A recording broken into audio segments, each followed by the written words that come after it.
What do you think? Hey, Brian.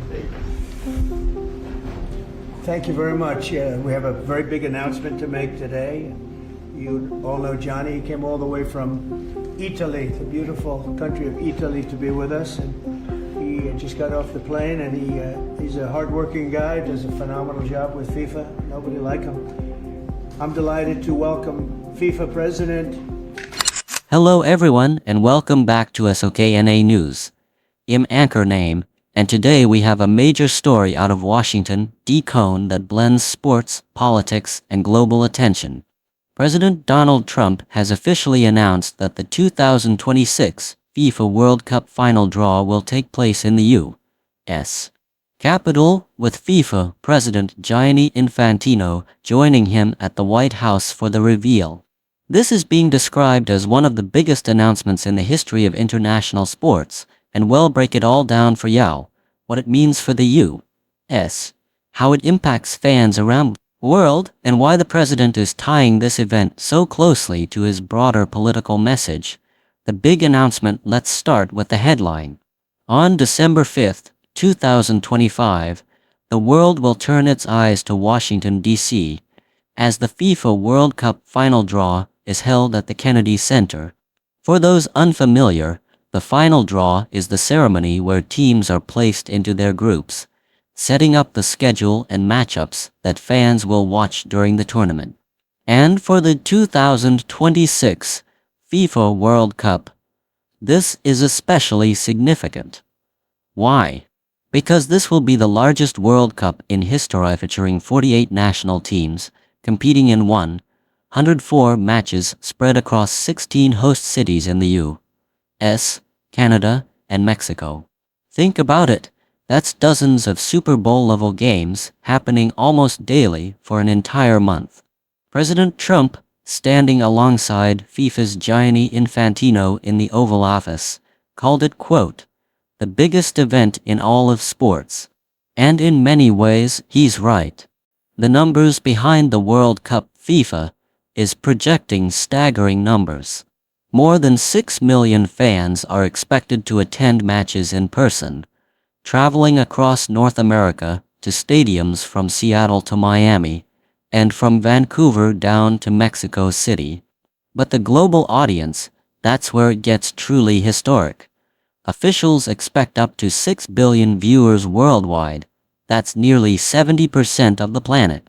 To put that in perspective, the Super Bowl average is about 110 million viewers. The World Cup will draw that kind of audience for every single game. Economists say the tournament could generate more than $30 billion for the U.S. economy and create an estimated 185,000 jobs. From stadium staff to tourism to media coverage to the restaurant industry.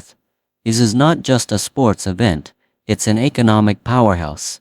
Politics enters the spotlight, but if you know Donald Trump, you know no announcement comes without a political message. During today's remarks, the president used the World Cup stage to highlight what he calls his success in reducing crime in Washington, D.C. He claimed the city recently had 0 murders in a week, something he described as historic. Trump credited the National Guard and local police, while criticizing D.C. leadership, particularly Mayor Muriel Bowser.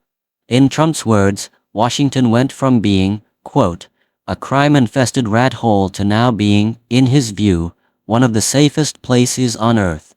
The president also tied the moment to his economic policies, pointing to tariffs that he says brought in $4 trillion, and boasting about a 1,000-point stock market surge earlier in day.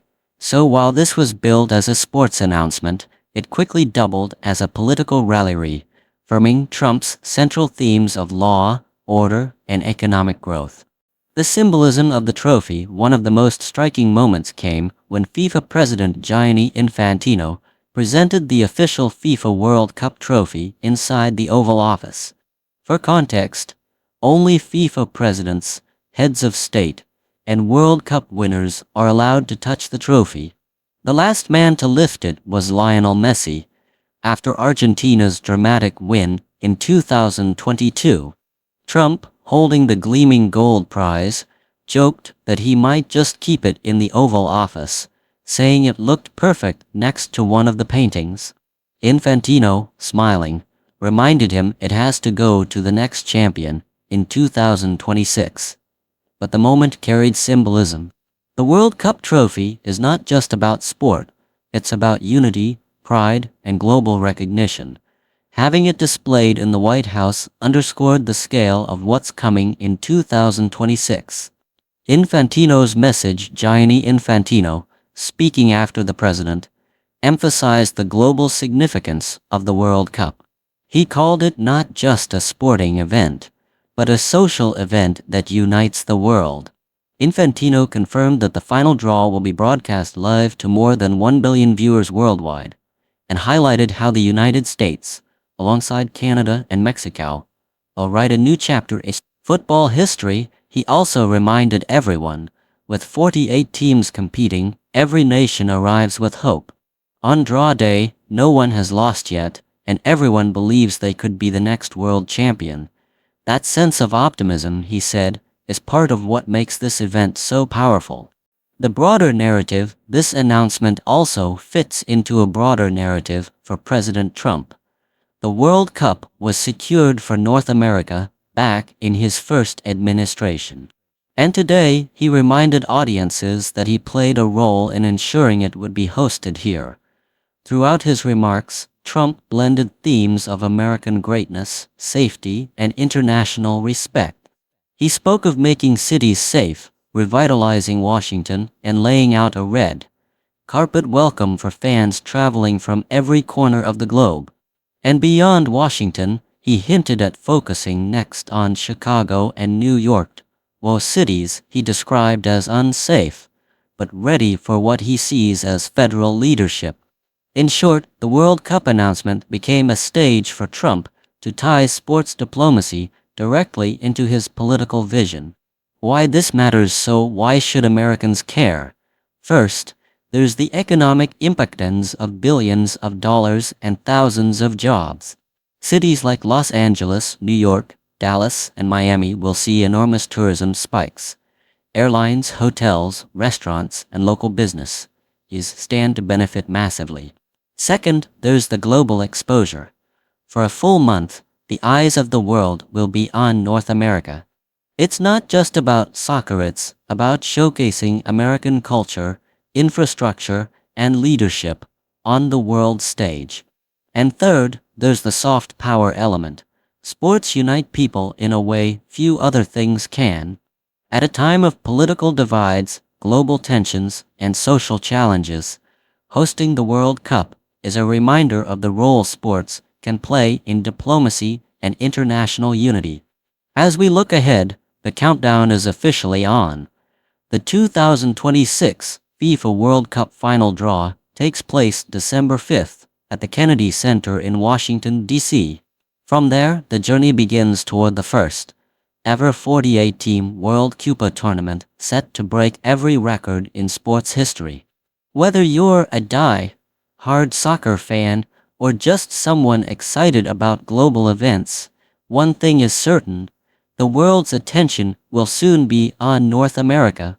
We'll continue to track every development, from preparations in host cities to the teams competing on the road to glory. And we're working with Clark Construction, the biggest construction company in Chicago and in Chicago, New York, in Washington. And the head of Clark is great. He's all over the world actually, but Washington, I would say, is their home. That's where they do the best work, the biggest work. And they're doing they've been doing a fantastic job. So you're going to have a fantastic, clean, beautiful place. It's going to be better than it ever was before. Literally better than it ever was before. We'll get it done very quickly. And I want to thank Clark because they're doing a lot of work in a lot of different locations. But they've been fantastic for getting us the right contractors and the people that can't really do the job right. And Johnny, did you want to say something? Yes. One more thing, because as you rightly say, with security and beautifying our cities and the whole country, we want people to come and enjoy and have fun. And that's why this is not just the most iconic trophy in the world of sport, but we start on the 10th of September, the sale of tickets for the FIFA World Cup. And we have the first ticket here for the final. For you, it's of course row 1, seed 1. It's ticket number 4547, and it's for the final in New York, New Jersey. So you have your ticket already for the final. All the others 10th of September start getting your tickets. That's beautiful, yeah. 6.5, 7 million tickets. Fans will enjoy your security here will be fantastic. You're going to do record business. I think 100%. Christy, would you like to say something? Yeah, Mr. President, millions of people will come to this country and will make sure they get their travel documents, their visas, that they want to come here and spend their money and enjoy this sporting event. It'll be the largest event in the world. And sir, you're reminding me of something that my dad used to say all the time when I was growing up.